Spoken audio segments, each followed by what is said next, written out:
10th জানুয়ারি 2026।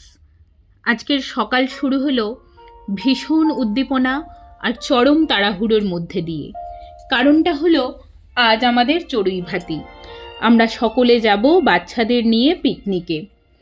আমরা সকলে একদিকের জন্য আনন্দে গা ভাসাবো আর ছোটদের উপহার দেব তাদের ছোটবেলার কাটানো সুন্দর একটি দিন।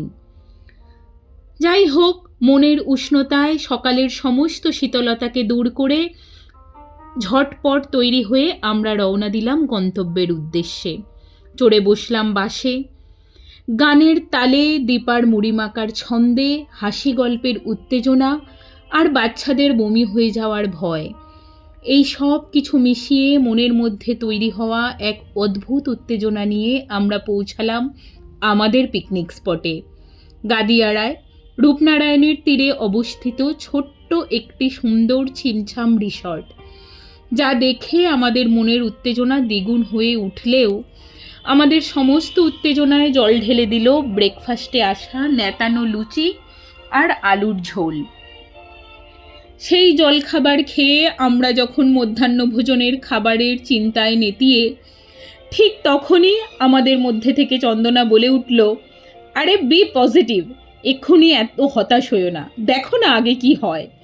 আর তার সাথে সঙ্গত দিল সেই সময় আসা কুড়মুড়ে গরম গরম চিকেন পকোড়া। সেই খেয়ে আমরা একটু চিয়ার আপ হয়ে বেরিয়ে পড়লাম ঘুরতে। টোটো করে গ্রামীণ প্রকৃতির কোলে গা ভাসিয়ে দেখে এলাম গঙ্গা রূপনারায়ণের মিলনস্থল, পুরানো লাইট হাউস, নার্সারি। ফিরে এসে শীতের রোদে পিঠ পেতে বসে আমরা সবাই খানিক গল্প করলাম, সেলফি তুললাম, রিলস বানালাম, মুহূর্তের আনন্দে ডুবে গেলাম। এরপর এলো সেই মধ্যাহ্নভোজনের সময়। আর সেই ভোজনের অপেক্ষা আর রিসর্টের ছেলেদের ধীর পরিবেশন দেখে আমরা আনন্দে মেতে উঠে মনের যেটুকু বয়স কমিয়ে ফেলেছিলাম তা বেড়ে আবার দ্বিগুণ হয়ে উঠল।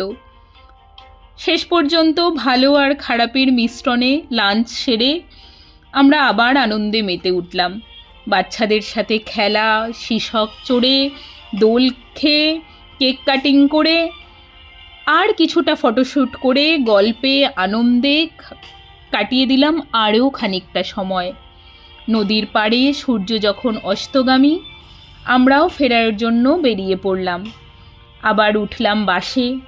বাচ্চাদের ক্লান্তির ঘুম আর আমাদের নানাবিধ পরিকল্পনা, হাসি, মজা, গল্প, সঙ্গে ভাগনার ফালতু চা আর সেই কেক কাটিংয়ের কেক, যা নিয়ে আমরা পৌঁছালাম আমাদের বাড়ির পথে। সব মিলিয়ে একটা সুন্দর দিন আমরা আমাদের উপহার দিলাম, দিয়ে শেষ করলাম আমাদের চড়ুইভাতি।